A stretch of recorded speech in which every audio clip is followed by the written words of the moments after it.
God bless you all, this is Agnel Lawrence. आइए हम अपनी शिक्षा के दूसरे चरण में चले। जैसे कि हम सब जानते हैं कि हम अपनी शिक्षा में हैं, मनुष्य के छुटकारे के ऊपर में हम बातचीत कर रहे हैं। और हमने पिछली शिक्षा में जाना कि मनुष्य की उत्पत्ति कैसे होती है, और अब हम इस शिक्षा के अंतर्गत जानेंगे कि मनुष्य का पतन कैसे हुआ, मनुष्य पाप में कैसे गिराया गया। हम कुछ वचन को पढ़ेंगे जो परमेश्वर के वचन पर आधारित वचन है। हम उत्पत्ति अध्याय 2 पद संख्या 16 और 17 को पढ़ेंगे। वहाँ पर लिखा हुआ है, और यहोवा परमेश्वर ने आदम को यह आज्ञा दी, तू वाटिका के सब वृक्षों का फल बिना खटके खा सकता है, पर भले या बुरे के ज्ञान का जो वृक्ष है उसका फल तू कभी ना खाना, क्योंकि जिस दिन तू उसका फल खाएगा उसी दिन तू अवश्य मर जाएगा। हम यहाँ पर देखते हैं कि परमेश्वर सकारात्मक बातें ज़्यादा करता है और नकारात्मक बातें उसने कुछ कम ही कहा है। जो मतलब कि आदम के लिए लॉस की बात है उसे कम कहा है, पर लेकिन जो बातें सकारात्मक है, जो पॉजिटिव बातें हैं, उन्हें परमेश्वर ने सबसे ज़्यादा करी है। और परमेश्वर ने हव्वा को बनाने से पहले ही आदम को आज्ञा दे दी है इस वचन के अंदर में। सो हम जानते हैं इस वचन के अनुसार कि हव्वा जब नहीं बनाई गई, सर्वप्रथम आदम बनाया गया। हमने पिछली शिक्षा में जाना था कि पहले आदम बनाया गया, फिर हव्वा बनाई गई, और जिस पल आदम बनाया गया उसी पल ये वचन और ये आज्ञा आदम को दी गई कि तू बिना खटके वाटिका के हर एक फल को, वृक्ष के फल को खा सकता है, पर लेकिन भले और बुरे के ज्ञान के वृक्ष का फल तू कभी ना खाना, नहीं तो तू निश्चय ही मर जाएगा। पर लेकिन हम कुछ वचनों को और पढ़ेंगे। उत्पत्ति में ही हम अध्याय 3 पद संख्या 1 को पढ़ते हैं। वहाँ पर लिखा हुआ है, यहोवा परमेश्वर ने जितने बनेले पशु बनाए थे उन सब में सर्प सबसे धूर्त था। उसने स्त्री से कहा, क्या सच है कि परमेश्वर ने कहा तुम इस वाटिका के किसी वृक्ष का फल ना खाना। यहाँ पर हम देखते हैं हमारे मन में एक क्वेश्चन होता है, एक प्रश्न होता है, क्या जानवर आदम से बातें कर सकता था? अदन की वाटिका में क्या जानवर हव्वा से बातें कर सकता था? वचन तो यहाँ पर बता रहा है हमें कि हव्वा ने उस सर्प से बातें करी जो कि धूर्त है, सबसे धूर्त जानवर था इस पृथ्वी के अंदर का। सो वहाँ पर हव्वा ने जो बातें करी उस सबसे धूर्त प्राणी से, उस धूर्त जानवर से बातें करी। हम एक वचन को और पढ़ेंगे इन बातों को सत्यापित करने के लिए। प्रकाशित वाक्य 12:9। तब वह बड़ा अजगर अर्थात वही पुराना सांप जो इब्लिस और शैतान कहलाता है और सारे संसार का भरमाने वाला है, पृथ्वी पर गिरा दिया गया और उसके दूत उसके साथ गिरा दिए गए। हम एक वचन को और पढ़ेंगे। प्रकाशित वाक्य 20:2। उसने उस अजगर अर्थात पुराने सांप को जो इब्लिस और शैतान है पकड़ के 1000 वर्ष के लिए बांध दिया। हम देखते हैं कि इन वचनों के अंदर में सांप को पुराना सांप कहा जाता है, सर्प को पुराना सांप कहा जा रहा है। मत्ती 4:3 पढ़ेंगे हम। वहाँ पर लिखा हुआ है, तब परखने वाले ने पास आकर उससे कहा, यदि तू परमेश्वर का पुत्र है तो कह दे कि ये पत्थर रोटी बन जाए। सो यहाँ पर शैतान जो कि सर्प है, धूर्त प्राणी है, जिसने अपना शरीर स्वयं दे दिया। बाकी सब प्राणी किसी भी जानवर ने अपने शरीर को शैतान को स्वयं नहीं दिया, पर लेकिन सांप ने अपने शरीर में शैतान को प्रवेश करने की लिए अनुमति दे दिया सबसे पहले। तो इसलिए सांप सबसे घृणित समझा जाता है बाइबल के अनुसार। और सुअरों के विषय में हम देखते हैं, एक बाइबल के अंदर वाक्यांश होता है, जब यीशु मसीह उस सेना भरी हुई आत्मा को निकालते हैं, दुष्ट आत्मा को, वो नदी के किनारे, गलील के किनारे पहुंचते हैं और एक व्यक्ति को जंजीरों में, सांकलों में बंधा हुआ पाते हैं, देखते हैं, और वो बेड़ियों को तोड़ तोड़ करके बार बार भाग जाता था क्योंकि उसमें कई प्रकार की दुष्ट आत्माएं निकली थी। तब यीशु मसीह ने उस दुष्ट आत्मा को आज्ञा दिया कि निकल जा, और वो नहीं निकलती। तब यीशु मसीह से पूछते कि तेरा नाम क्या है, और वो कहती है, स्वामी तेरा मुझसे क्या काम है, मेरा नाम तो सेना है। और फिर यीशु मसीह से वो कहती कि तू हम पर दया कर और हमें इसमें से मत निकाल, वरन हमें उन सुअरों के झुंड में भेज दे। सो यीशु मसीह कहते हैं जाओ, और जैसे ही वो दुष्ट आत्मा उन सूअरों में बैठ जाती है तो वो सूअर भी उस दुष्ट आत्मा को अपने अंदर रखना गवारा नहीं समझते हैं, वो उससे अच्छा मृत्यु को समझते हैं, इसलिए वो खुद जा कर के मृत्यु अपना लेते हैं और वो उस खाई में गिर करके अपने आप की जान दे देते हैं सूअर, और दुष्ट आत्मा से बचे रहते हैं, उसमें ग्रसित नहीं रहते हैं, क्योंकि दुष्ट आत्मा से ग्रसित रहना से अच्छा उन्हें मरना अच्छा लगा। हम पहला थिस्सलुनीकियों अध्याय 3 पद संख्या 5 को पढ़ेंगे। इस कारण जब मुझसे और ना रहा गया तो तुम्हारे विश्वास का हाल जानने के लिए भेजा, कि कहीं ऐसा ना हो कि परीक्षा करने वाले ने तुम्हारी परीक्षा की हो और हमारा परिश्रम व्यर्थ हो गया हो।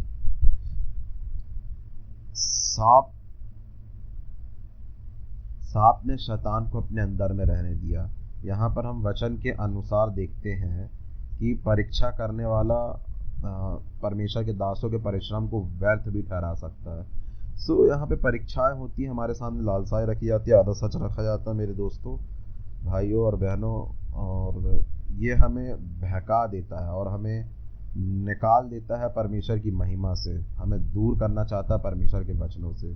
और जितना हो सके मैं आपसे अनुरोध करूंगा कि इस शिक्षा को जो विश्वास में नए भाई बहन हैं उन सबों के साथ शेयर करें, ताकि वो भी इन वचनों को जान सके और परमेश्वर के वचन में मजबूत नींव को लेकर के एक अच्छे विश्वास में अपने जीवन को व्यतीत कर सके और परमेश्वर के वचनों का ज्ञान रख सके। क्योंकि परमेश्वर का वचन कहता है कि मेरी प्रजा मेरे ज्ञान के ना होने के कारण नाश हो जाती है। सो जितना हो सके लोग एक दूसरे के साथ में इस वचन का साझा करें और उन सबों को इसका लुत्फ उठाने दें इन वचनों का, क्योंकि परमेश्वर का वचन हमने सेतमेत पाया और हमें सेतमेत देना है।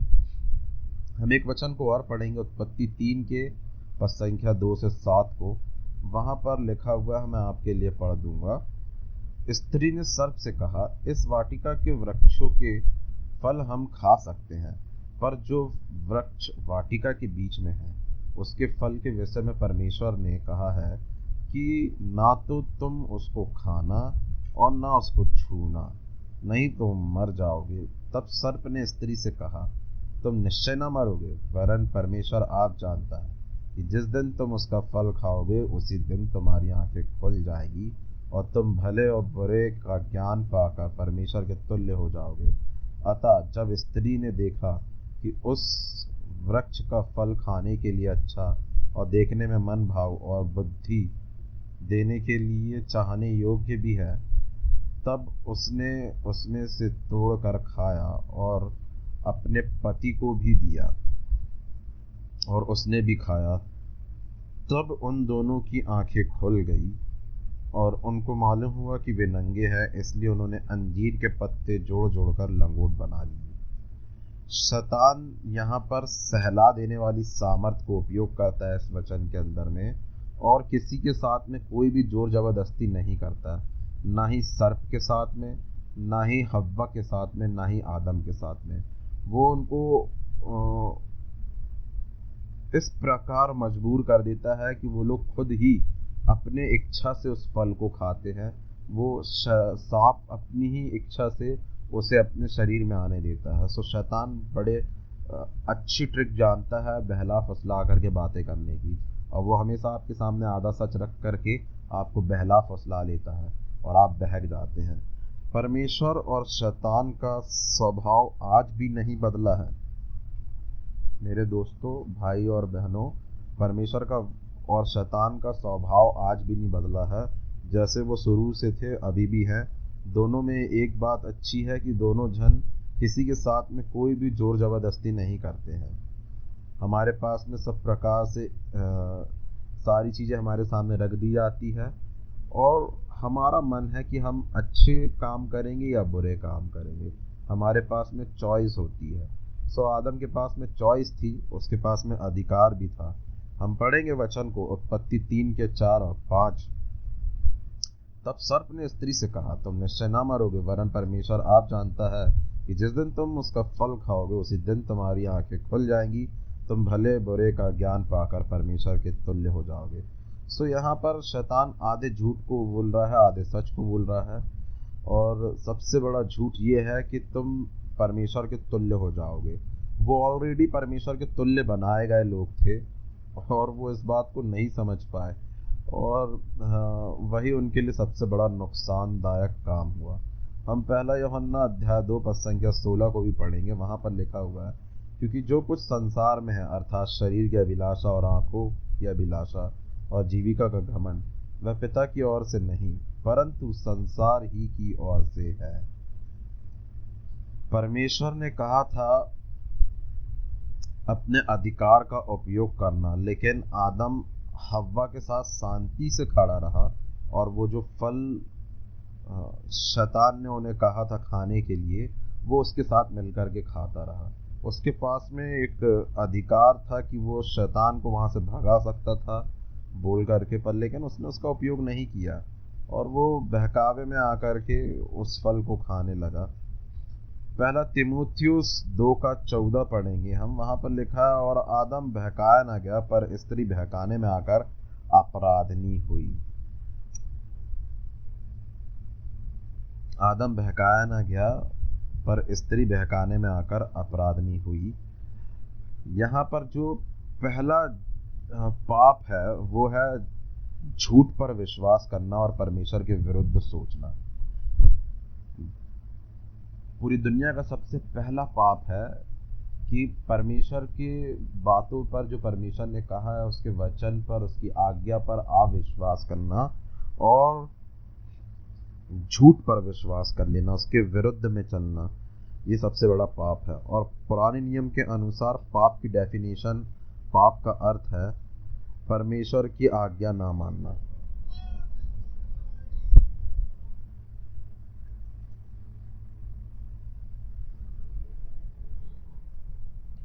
पूरी बाइबल आदम को दोषी कहती है।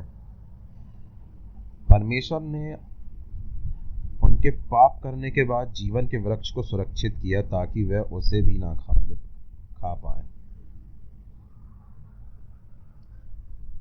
परमेश्वर पिता ने जब देखा कि आदम और हव्वा ने उस फल को खा लिया है, तो परमेश्वर ने सबसे पहले जो काम किया, उस वृक्ष को जो जिसमें जीवन मिलता है, जीवन के वृक्ष को, उसे सुरक्षित कर दिया परमेश्वर ने।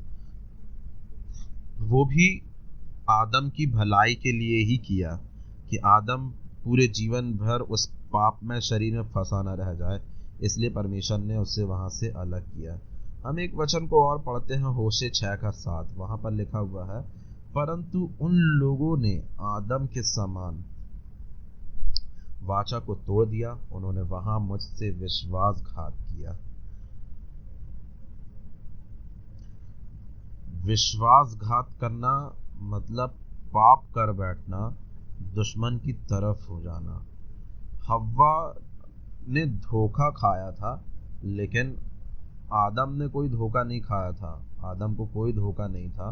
उससे मालूम था कि परमेश्वर ने क्या आज्ञा दी है और उसे वो आज्ञा को ही पूरा करना था, और अपने अधिकार का इस्तेमाल करके अपनी पत्नी की भी रक्षा करना था, वाटिका की भी रक्षा करना था और अपनी स्वयं की रक्षा करना था। पर लेकिन आदम ने परमेश्वर से विश्वासघात किया। वो परमेश्वर के कहे हुए वचन और आज्ञा के विरुद्ध चला गया और उन बातों को माना जो शैतान उससे कह रहा था। हम देखते हैं कि यहूदा ने भी यीशु मसीह के साथ में विश्वासघात किया था। यहूदा जो कि यीशु मसीह के एक चेलों में से था, और उसने भी विश्वासघात किया यीशु मसीह के साथ में, क्योंकि विश्वासघात करना पाप कर बैठना, दुश्मन की तरफ हो जाना, विरोधी दल की तरफ हो जाना। हम एक वचन को और पढ़ते हैं, उत्पत्ति अध्याय 3 पद संख्या 7, जो हमने पहले भी पढ़ चुका है, कि उन लोगों ने जब उनकी आंखें खुल गई, उनको मालूम हुआ कि वे नंगे हैं, और इसलिए उन्होंने अंजीर के पत्ते जोड़ जोड़ करके लंगोट बना ली। तो हम देखते हैं यहाँ पर जैसे ही पाप होता है, मैंने आपको पहले ही बताया था कि शैतान हमेशा आधे सच को बोलता है एक झूठ को बोलने के लिए। एक झूठ को बोलने के लिए शैतान हमेशा आपसे आधे सच को कहेगा, ताकि आप उसके झूठ पर विश्वास कर सकें। शैतान ने कहा तुम्हारी आंखें खुल जाएंगी, इस वचन के अंदर में उसने कहा कि तुम्हारी आंखें खुल जाएंगी, ये सही बोला। पाप के बाद शरीर और दिमाग ने राज्य किया, आत्मा का राज्य चला गया। उदाहरण के तौर पे हम देखते हैं भजन संहिता 104 पद संख्या 1 और 2 में, वहाँ पर लिखा हुआ है, मेरे मन तू यहोवा को धन्य कह, और हे मेरे परमेश्वर यहोवा तू अत्यंत महान, तू वैभव और ऐश्वर्य का वस्त्र पहने हुए है। यहाँ पर ऐश्वर्य लिख कर के आ गया, वैभव और ऐश्वर्य, और लेकिन महिमा का वस्त्र आएगा, इंग्लिश में महिमा लिखा, ग्लोरियस। सो पहने हुए है, जो उजियाले को चादर के समान ओढ़े रहता है और आकाश को तंबू के समान ताने रहता है। सो बाइबल के अंदर में जितनी बार भी महिमा शब्द आता है वो सबसे महत्वपूर्ण शब्द है, क्योंकि उसके बिना आदमी और परमेश्वर दोनों ही अधूरे हैं। आदम के पास में महिमा के वस्त्र थे पाप करने से पहले, लेकिन जब उसने पाप किया तो वो महिमा का वस्त्र उससे उतार लिया गया। उत्पत्ति 3:7 को हमने पहले भी पढ़ चुका है। और जब हम उसको देखते हैं कि वो लोग अंजीर के पत्तों को जोड़ जोड़ कर अपने लिए लंगोट बनाते हैं, इसका मतलब ये है कि वहाँ पर मनुष्य की अपनी खुद की धार्मिकता आ गई। अब वो खुद अपने आप को धर्मी बनाने की कोशिश कर रहा है। वो गलत है, वो जानता है पापी है, लेकिन फिर भी वो कोशिश कर रहा है अपने आप को सही दिखाने की। हम एक वचन को और पढ़ेंगे, उत्पत्ति 2:17 को, पर भले या बुरे के ज्ञान का जो वृक्ष है उसका फल तू कभी ना खाना, क्योंकि जिस दिन तू उसका फल खाएगा उसी दिन अवश्य मर जाएगा। सो मेरे भाई बहनों, आप में से बहुतों को क्वेश्चन होगा, प्रश्न होगा कि आदम ने जैसे उस फल को खाया तो वो क्यों नहीं मर गया। तो क्योंकि बाइबल तो हमें बताती है कि आदम पाप करने के बाद में 930 वर्ष जिया। पर लेकिन यदि हम इसके वचन के इब्रानी शब्द में जाते हैं, तो इब्रानी में जो लिखा हुआ है वो इस प्रकार से आता है कि तू मरने के लिए मर जाएगा, तू मरने के लिए मर जाएगा। मतलब कि आदम की आत्मा परमेश्वर के लिए मर जाएगी। वो तुरंत शरीर में नहीं मरेगा, पर लेकिन उसकी आत्मा मर जाएगी। उसके आत्मिक जीवन के विषय में बात कर रहा था परमेश्वर।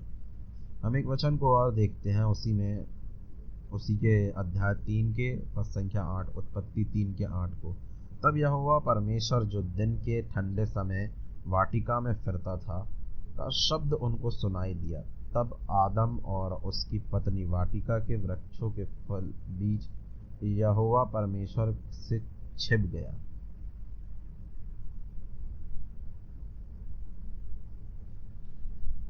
यहाँ पर कुछ बातें हैं जो मैं आपको बताऊंगा कि मनुष्य के पतन होने के बाद में मनुष्य के साथ में क्या क्या हुआ। तो सबसे पहली बात जो हुई, आदम परमेश्वर से अलग हुआ और वो छिपने लगा। हमने अभी देखा कि वो उसकी पत्नी वाटिका के वृक्षों के बीच यहोवा परमेश्वर से छिप गए। दोनों जन पर वृक्ष के पीछे जाकर के छिपने लगे। हम एक वचन को देखते हैं कि उत्पत्ति 3:9 में परमेश्वर यहोवा उसको पुकार करके आदम को पुकार करके पूछता है कि तू कहाँ है। तब परमेश्वर यहोवा ने पुकार कर आदम से पूछा, तू कहाँ है। और फिर हम उसमें देखते हैं दूसरी बात जो होती है मनुष्य के पतन में, कि शैतान ने जो कहा था कि तू कुछ महसूस करेगा, और वो लोगों को डर महसूस हुआ, दोनों को, आदम और हव्वा को, दोनों को एक डर महसूस हुआ।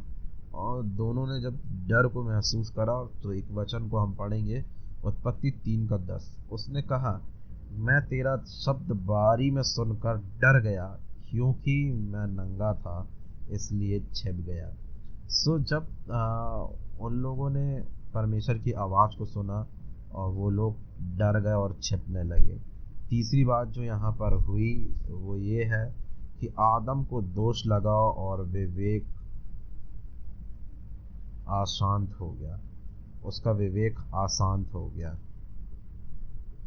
आदम का विवेक अशांत हो गया। आदम ने, हम एक वचन को और पढ़ेंगे, उत्पत्ति 3:12।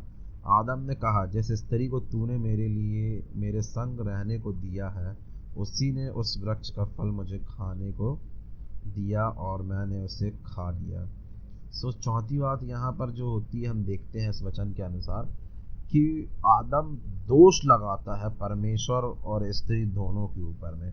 परमेश्वर को कहता है कि तूने ही तो दिया था उस स्त्री को, हाँ, उसने मुझे फिर ये फल खाने को दिया। वो ये नहीं कह रहा है कि तूने मुझे आज्ञा दी थी और मैंने उस आज्ञा का उल्लंघन किया। परमेश्वर उससे वहाँ पे बात करने को पहुंचा, पर लेकिन फिर भी वो नहीं मान रहा। और पांचवी बात यहाँ पर होती है कि खुद के लिए वो अपने कपड़े बनाते हैं। हमने पहले ही पढ़ा उस वचन को उत्पत्ति 3:7 में, कि वो लोग अपने लिए अंजीर के पत्ते जोड़ जोड़ करके लंगोट बनाते हैं। और छठवीं बात जो यहाँ पर होती है, मनुष्य के पतन होने के बाद में पृथ्वी श्रापित हो जाती है, दुनिया के अंदर में पाप आ जाता है। सो जो पृथ्वी श्रापित है, जितने भी श्राप दिखते हैं पृथ्वी के अंदर में, और जितने भी पाप करते हुए लोग दिख रहे हैं आपको, वो सिर्फ और सिर्फ उस गलती की वजह से है। उस गलती की वजह से जो आदम ने किया था। और सातवीं बात जो यहाँ पर होती है, आदम को अपने पसीने की कमाई खानी पड़ती है, और वह तेरे लिए कांटे और ऊँट कटारे उगाएगी और तू खेत की उपज खाएगा। उत्पत्ति 3:18 में ऐसा लिखा हुआ है कि वो तेरे लिए कांटे और ऊँट कटारे उगाएगी। सो जब पाप नहीं किया गया था, पहले जब पाप नहीं था, तब हव्वा सांप से बातें करी, उसमें डर नहीं था, वो सांप से बातें कर ले रही थी। लेकिन आज के समय पे हमारे सामने एक छिपकली भी आ जाती है तो हम डर जाते हैं, क्योंकि वो डर हमारे अंदर इंजेक्ट हो गया है। पाप करने के बाद डर ने राज किया, डर आ गया लोगों के अंदर, मनुष्य के अंदर। पाप से पहले ऊँट कटारे भी नहीं उगते थे, और ना ही पाप से पहले कोई परेशानी थी, लेकिन उस पाप के कारण ही सब कुछ आ गया। आठवीं बात जो थी, उनका शरीर मृत्यु के अधीन आ गया। अब वो मृत्यु के अधीन होगा, कैसे होगा? हम उत्पत्ति 3:19 को पढ़ेंगे।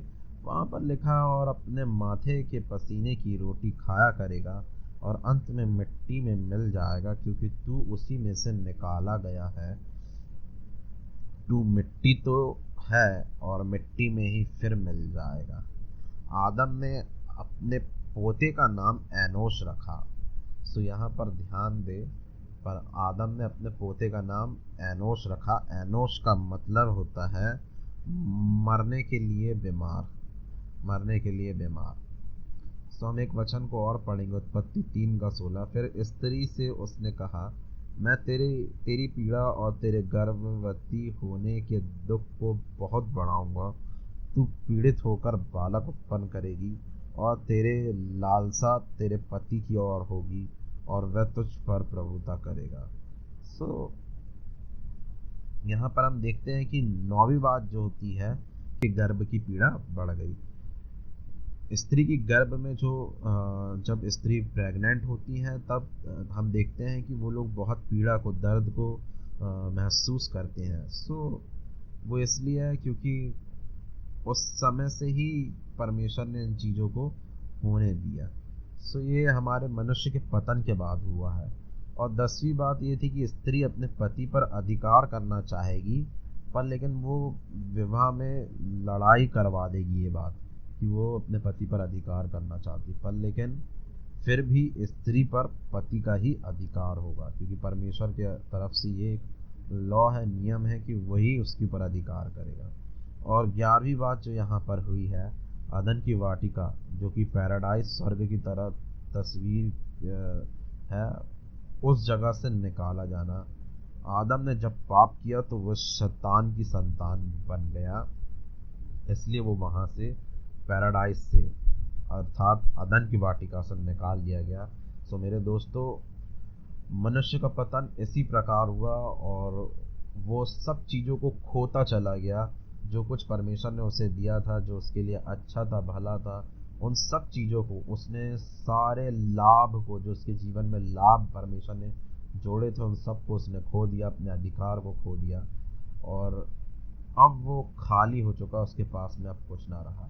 सो इस मनुष्य के पतन की शिक्षा के अंदर मैं आपको इतना ही बताऊंगा, और आगे हम नेक्स्ट जो हमारा टॉपिक होगा उसमें मैं बात करूंगा मनुष्य के छुड़ाया जाना, मनुष्य किस प्रकार छुड़ाया गया। सो इसके लिए प्रिपेयर रहें, रेडी रहें, तैयार रहें।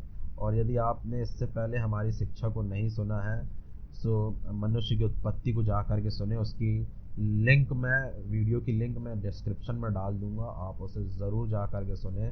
और आगे तैयार रहें, इस वीडियो को जितना हो सके शेयर करें, अपने भाई बहन रिश्तेदार परिवार के लोगों के साथ, अपने मित्र लोगों के साथ, जो मसीह यीशु को जानते हैं और नहीं भी जानते हैं, उन सबों को, जो लोग परमेश्वर के वचन के प्रति भूखे और प्यासे हैं, परमेश्वर के वचन को सुनना चाहते हैं, वचन में और आगे बढ़ना चाहते हैं, उन सब के साथ आप इस लिंक को साझा करें ताकि वो और भी ज़्यादा परमेश्वर के वचनों को सुन करके आगे बढ़ सके, अपने विश्वास को और भी मजबूत कर सके परमेश्वर के वचनों पर। सो इस शिक्षा में मैं आपसे इतनी ही बातें करूँगा और अंत में आपके लिए प्रार्थना करूँगा। अपनी आंखों को बंद करें, जहाँ कहीं पर भी है, यदि घुटना टेकना चाहते हैं तो घुटना टेक करके प्रार्थना करें, अपनी आंखों को बंद रखें। धन्यवाद पिता परमेश्वर, यीशु मसीह के नाम से एक बार फिर से हम आपके नज़दीक आते हैं अब्बा। और मेरे भाई बहनों के लिए आपसे प्रार्थना करता हूँ, जितने लोग मेरी इस आवाज़ को सुन रहे हैं, इस शिक्षा को सुन रहे हैं, और इन सबों के लिए मैं आपसे प्रार्थना करता हूँ, यदि वे किसी भी प्रकार की बीमारी में है, रोग में है, या किसी भी प्रकार की समस्याओं में है, इस वक्त यीशु मसीह के नाम से उन सबको आज्ञा देता हूँ कि वो सब छोड़ करके इन्हें जाने पाए। यीशु के नाम से चंगाई को रिलीज़ करता हूँ, शांति को बोलता हूँ, इनके घरों में शांति होने पाए, प्रेम आनंद, वो आपके स्वर्ग दूत वहाँ पे तैनात होने पाए। और इन जो लोग अपने जीवन में डर को महसूस करते हैं, उनके जीवनों से डर निकलने पाए और सुरक्षा को बोलता हूँ। और जितने लोगों को समस्याएं होती है, गले में पानी पीते समय पानी का अटक जाना या खाने का अटक जाना, वो सारी प्रकार की दुष्ट आत्माओं को आज्ञा देता हूँ, यीशु के नाम से छोड़ के जाए इसी वक्त, और ये लोग चंगे होने पाए। Be heal in Jesus name. अभी उन चीज़ों को करके देखिए जो कभी नहीं कर पाते थे। यदि आप व्हील चेयर पे बैठे थे तो खड़े हो जाएं, यदि आप रोगी थे और बिस्तर पर लेटे हुए थे, बिस्तर पर पड़े थे, खड़े होकर के चले और फिर यीशु मसीह के नाम से ब्लेस करता हूँ आपको। धन्यवाद पिता परमेश्वर। हम और जितने भी लोगों के हाथ में, अपने हाथों में दर्द है, सीधे हाथ की तरफ दर्द है, उन सबों के लिए चंगाई को बोलता हूँ, यीशु मसीह के नाम से अपनी चंगाइयों को रिसीव करो। God bless you. परमेश्वर तुम्हें चंगाई दे, तुम्हें आशीष दे, यीशु मसीह के नाम से इसी वक्त चंगे हो जाओ। धन्यवाद करता हूँ पिता परमेश्वर। और जब ये वचन आपका बीज बोया गया है तो होने दीजिए पिता परमेश्वर, इन सबों के मनों में फल को लाए और भी ज़्यादा इनके जीवनों के लिए उद्धार का कारण होने पाए, विश्वास में मजबूत करने पाए पिता परमेश्वर। हम धन्यवाद करते हैं, हर एक चीज़ों को आपके हाथ में रखते हैं। प्रार्थना हमारे उद्धार करता यीशु मसीह के नाम से मांगते हैं, आमीन। God bless you. परमेश्वर आपको आशीष दे, और इस वचन को अपने दोस्तों के साथ में ज़रूर साझा करें, अपने परिवारजनों के साथ और ज़रूरतमंद लोगों के साथ में ज़रूर साझा करें। God bless you, God bless you, God bless you.